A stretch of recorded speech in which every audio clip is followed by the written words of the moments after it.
bonjour à tous, donc Sandrine Ray, je viens de Marseille et je vais donc vous parler du patient incarcéré. Alors pas celui-ci, je vais vous parler du patient détenu que l'on appelle juridiquement parlant la personne placée sous main de justice. Alors j'ai pas de conflit d'intérêt. Alors quel est le profil des patients que vous êtes susceptibles d'admettre en réanimation, qui est une situation particulière, puisque c'est pas commun, c'est pas tous les jours. Donc en France, en janvier 2018, il y avait près de 80 000 personnes qui étaient écrouées et qui bénéficiaient d'une prise en charge en milieu fermé, parce qu'on peut en bénéficier également en milieu ouvert, mais on ne rentrera pas dans le débat. De manière générale, c'est une population masculine. Près de 96% des personnes écrouées sont des hommes qui ont entre 30 et 40 ans.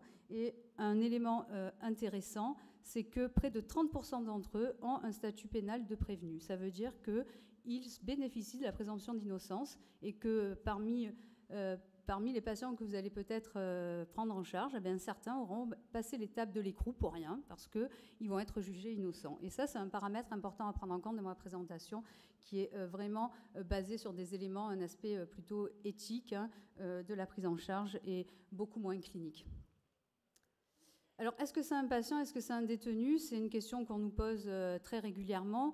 J'ai envie de vous dire que c'est pas l'un sans l'autre, mais cette affiche y répond très clairement. Pour nous, c'est d'abord un patient, et ça reste quand même un patient détenu, et on va voir pourquoi. Alors, le point d'ancrage, il est assez récent quand même, près de 25 ans, c'est la loi de 1994 qui a séparé la justice et la santé, puisqu'avant ça, c'était les agents de l'administration pénitentiaire, des professionnels de santé bien sûr, qui prenaient en charge la santé des patients au même titre que leur incarcération. Donc le principe, c'est pouvoir proposer à ces patients le même accès aux soins que s'ils étaient en liberté. On va voir que dans la réalité, ça reste quand même très compliqué. Pourquoi? Parce que le statut de patient, il est souvent en tension avec celui de détenu, simplement parce que au cours de l'hospitalisation, le patient est réputé continuer d'exercer, de purger sa peine, comme on le dit, et ce qui fait qu'il y a une juxtaposition des deux fonctions, des deux logiques sanitaires et sécuritaires qui sont culturellement, fondamentalement opposées. Ainsi, on arrive à des situations où il est très compliqué pour les patients d'être détenus, d'être hospitalisés, qui le perçoivent comme des formes d'humiliation. Certains préfèrent même remettre à plus tard et à leur sortie la prise en charge de leur santé, jusqu'à aller à bafouer les droits fondamentaux, comme notamment le principe d'autonomie de la personne qui ne peut pas être acteur de son parcours patient parce que le poids carcéral continue de peser à l'hôpital. En réalité, juridiquement parlant, depuis 1994, il y a eu un arsenal juridique qui a confirmé que le patient détenu, et c'était un patient de droit commun à l'hôpital.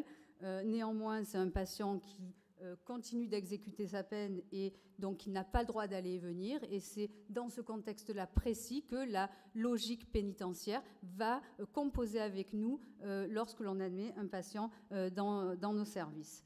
Donc, pour nous, ce qui est important, c'est que le patient, on se doit vis-à-vis de lui de protéger ses droits réellement, comme pour le patient que l'on prend en charge dans la chambre à côté, mais réellement, on va voir que c'est à ce niveau-là que ça va être compliqué. Alors pourquoi c'est compliqué? Donc on en a parlé, des logiques professionnelles complètement différentes. Il y a beaucoup d'études sociologiques qui l'ont mis en évidence, même s'il y a un partenariat qui est censé diplomatique. Dans la réalité, ce sont des professions complètement indépendantes, érigées sur des principes différents, un sécuritaire et l'autre vraiment la santé pour tous, pas de discrimination et le projet de soins. Dans la réalité, on connaît très mal les dispositions liées aux conditions d'hospitalisation de ces patients, et il y a également, dans la prise en charge de ces patients, pèse le poids des représentations sociales que l'on a chacun d'entre nous vis-à-vis de la personne détenue, qui n'est pas forcément péjorative, mais qui existe et qui est liée à nos filtres, à notre histoire et à ce qu'on a déjà vécu. Donc il y a très très peu de littérature, pour dire pas, qui a étudié le lien entre être détenu et hospitalisé en réanimation. Il y a ce papier qui a été fait par un médecin écossais, un intensiviste qui travaille dans une réanimation brûlée, et qui a dû prendre en charge en même temps 4 patients qui avaient été brûlés gravement. Et donc il a improvisé un questionnaire qu'il a prodigué donc aux infirmières qui avaient pris en charge ces 4 patients, dans lequel il voulait voir quels problèmes étaient issus lors de la prise en charge de ces patients. Eh bien, de manière unilatérale, les infirmières ressentaient vraiment un sentiment de vulnérabilité, d'appréhension quand elles étaient au contact de ces patients, parce qu'elles pensaient vraiment être risquées en leur présence, de passage à l'acte, de violence pour elles ou pour les autres. Et que le papier avait conclu d'ailleurs dans ce sens que le fait que l'administration pénitentiaire soit présente à côté de nous à ce moment-là, à l'étape de l'hospitalisation, c'était largement rassurant. Et d'ailleurs, Lee avait conclu en disant qu'il faut que les agents d'administration pénitentiaire soient là. Voilà. Parallèlement, donc, je vous parlais des poids des représentations, 30% d'entre elles pensaient qu'elles étaient plus exposées à une contamination type VIH ou hépatite B quand elles prenaient en charge les patients détenus. Alors, en réalité, quand on remet l'admission de ces patients dans notre contexte, quand dans un service de réanimation, eh bien, il faut admettre un patient détenu, eh bien, on va rajouter la sphère pénitentiaire, comme on appelle. Et là, tout de suite, alors même si c'est un sujet de crispation, parce que on nous envahit quelque part, en même temps, dans la réalité, on l'accepte. On l'accepte de principe. Pourquoi ? Eh bien, parce que on nous annonce une personne détenue qui arrive, elle est entravée, elle est menottée, elle est agitée. Eh bien, ça fait peur. C'est la première chose, même si on est préoccupé, même s'il y a une charge de travail importante, même si ça reste un patient abscessif et qu'on sait très bien faire et qu'on sait comment on doit agir. Quelque part, ça fait peur. À cela, vous rajoutez le fait que cette personne est accompagnée de surveillants armés, en uniforme, parfois cagoulés, quand c'est des niveaux d'escorte élevés, et qui vous dit en plus d'une voix autoritaire que la personne est dangereuse. Eh bien, on le croit et on se dit, on s'adapte, on va s'adapter et la réanimation va accueillir le patient et le cortège. En plus, la veille, on a lu dans plusieurs articles que les patients s'évadent à l'hôpital. C'est la meilleure façon de s'évader. Il n'y a plus de porte à passer. Il n'est plus en cellule. Donc, c'est simple. Dans la réalité, il y a énormément d'extractions médicales chaque année. Plus de 40 000 en 2012 et on est près à près de 50 000 en 2018. En réalité, c'est 6 évasions sur 40 000 extractions. Donc, ce n'est pas le moment propice pour s'évader, ce n'est pas les moments choisis par les patients détenus. Alors, quelles sont les règles de surveillance du patient qui est hospitalisé ? Elles sont régies clairement dans plusieurs lois et codifiées dans le Code de procédure pénale.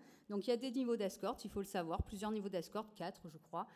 Niveau 4, c'est le niveau excessif. Je crois qu'il y a 2 ou 3 personnes détenues en France qui sont sous ce régime-là, donc très peu. La majorité, c'était niveau d'escorte niveau 1 et 2. Le principe, c'est qu'effectivement, il faut assurer la sécurité des personnes, aussi bien à l'hôpital du public que des soignants. C'est aussi ne pas perturber l'exercice des soins qui vont être prodigués aux malades, et c'est surtout ne pas entraver la confidentialité de l'entretien.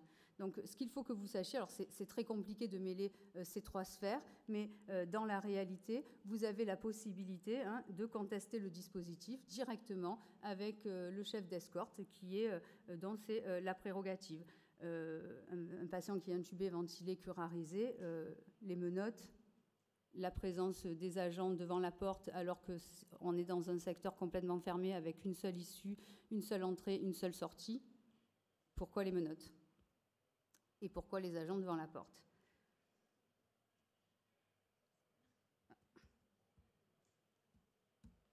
Bon, ça ne veut plus avancer.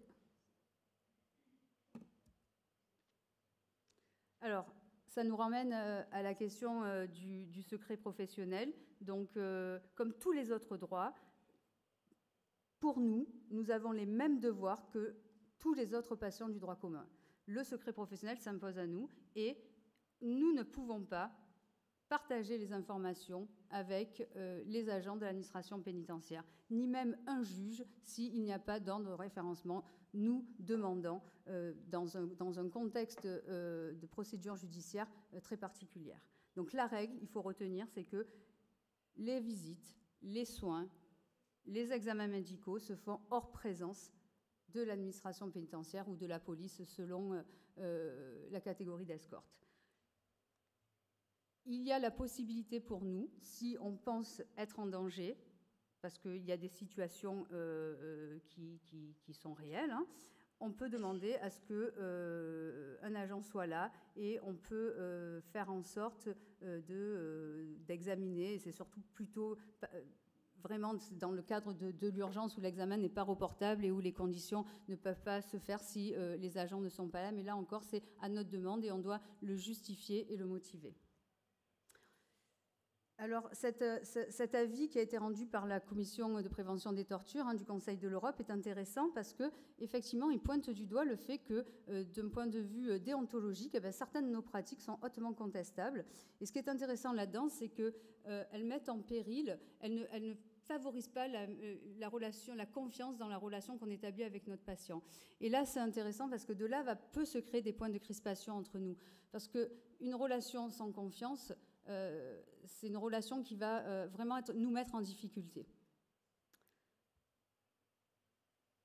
De la même manière qu'il existe un secret médical, il existe un secret pénal, et tout ce qui concerne le statut pénal du patient ne nous concerne pas, et nous n'avons pas à y avoir accès. Donc inutile de googliser le nom des patients quand vous les admettez. Dans les études sociologiques en plus, c'est un poids de plus que vous allez porter en apprenant le statut pénal de votre patient de cette façon-là. Vous allez voir que dans la vraie vie, pour avoir travaillé auprès d'un public détenu pendant de nombreuses années, ces informations-là viennent au fil de l'eau dans la relation sous le sceau de la confidence et que c'est des questions du coup que l'on arrive beaucoup mieux à gérer et à appréhender que quand, clandestinement parlant, on va voir exactement le pourquoi du comment. Alors après, vous allez me dire, il y a toujours la presse et les médias qui nous en disent aussi beaucoup plus, mais néanmoins, il n'y a pas un acte de notre part d'aller chercher ce qu'il s'y passe. Donc là encore, il y a une séparation réellement entre le secret pénal et le secret médical. Une exception pour la psychiatrie, dont les agents travaillent sur la question du passage à l'acte, et donc ça peut être intéressant.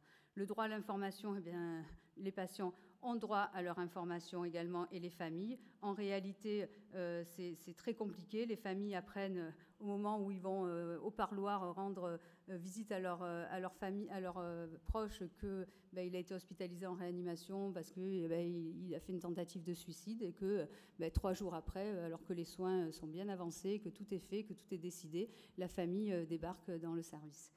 Sachez que d'un point de vue professionnel, ça fait partie, c'est le premier élément pour obtenir le consentement aux soins du patient. Eh bien, on doit pouvoir le rechercher, nous aussi, auprès des familles. En ce sens, les UXA de rattachement de la prison dans laquelle est incarcéré le patient peuvent être une mine d'informations pour vous, puisque tout patient qui rentre en détention ont une consultation obligatoire avec un médecin et une infirmière, et on profite de ce moment-là maintenant pour demander s'ils ont des directives anticipées, si ils veulent désigner une personne de confiance, si c'est la même qui doit intervenir au cas où il leur arrivait quelque chose, etc. Donc il ne faut pas hésiter. La question de la fin de vie, elle concerne évidemment aussi les personnes détenues. La grande question, mais qui mériterait d'en discuter pendant une session complète, voire plus, c'est est-ce qu'on peut mourir dignement en étant privé de liberté ? La société a commencé à y répondre en allégeant notamment les peines, les lois concernant les peines individualisées, avec vraiment un dispositif plus léger pour faire une suspension de peine. Beaucoup de suspensions de peine, d'arrêtés de suspension de peine arrivaient alors que le patient était déjà décédé. Donc sachez que tout l'arsenal juridique en lien avec la prise en charge des patients en fin de vie s'applique également aux personnes détenues et que dans ce contexte, les droits de visite, c'est pareil, c'est vos modalités qui s'appliquent à ces personnes. La seule chose, c'est que les personnes qui viennent doivent avoir un droit de visite et parfois ces droits-là peuvent être largement élargis, notamment dans le contexte de la fin de vie où les patients, et c'est assez facile de le travailler avec l'administration pénitentiaire, cet aspect-là. Il laisse quand même un accès très large dans ce contexte. Le problème, c'est le temps qu'il passe au moment où on décide de mettre quelqu'un en limitation à arrêt des soins et le temps où tout l'arsenal derrière juridique se passe. Si vous tombez en plein mois d'août sur un JAP qui est en congé, ben, ça devient très compliqué. Alors pour finir, je voulais finir avec cet écrit qui a été publié dans le JAMA d'un médecin, d'un intensiviste américain qui a écrit ce petit éditorial, on va dire, au cours d'une journée où tout se passait bien, tout était tranquille dans la réanimation, tout était calme et où tout d'un coup on annonce une personne détenue qui arrive. Et donc là, tout commence à s'agiter. Donc il voit arriver la personne, elle est enchaînée au lit par de nombreux poignets, un gros dispositif de contention sur le corps entier aux États-Unis. Et a priori, c'est complètement inutile puisqu'il est intubé, il est sédaté, il est ventilé. Mais bon, c'est comme ça, il est en sepsis grave, il faut aller très vite, pas le temps de consentement, trop complexe. Et puis c'est un patient détenu, il y a une espèce de stéréotype, il n'a certainement pas de famille. Donc allez, en amont, les chirurgiens, les drentos et tout ce que l'on veut, les soins sont débutés. Puis à un moment donné, on se pose quand même, parce qu'aux États-Unis, on doit obtenir le consentement pour débuter des soins. Et puis l'interne se dit, je peux peut-être essayer de rechercher une famille. 10 minutes après, donc il arrive avec le Graal, monsieur, donc il s'agit d'un homme marié, il a 3 enfants. Et j'ai eu sa femme et elle va arriver. Et donc là, le médecin qui écrit cet édito dit que tout a changé. D'un coup, il a perçu finalement une personne vulnérable qu'il avait admis dans son service et qui avait censé, à un moment donné de sa vie, fait de mauvais choix. Et il dit avoir retenu 2 leçons. La première, c'est que les idées préconçues sur les patients fondées sur des stéréotypes sont souvent erronées, que ces stéréotypes peuvent être vraiment une entrave à la qualité, à la sécurité des soins et au-delà au respect des droits fondamentaux universels.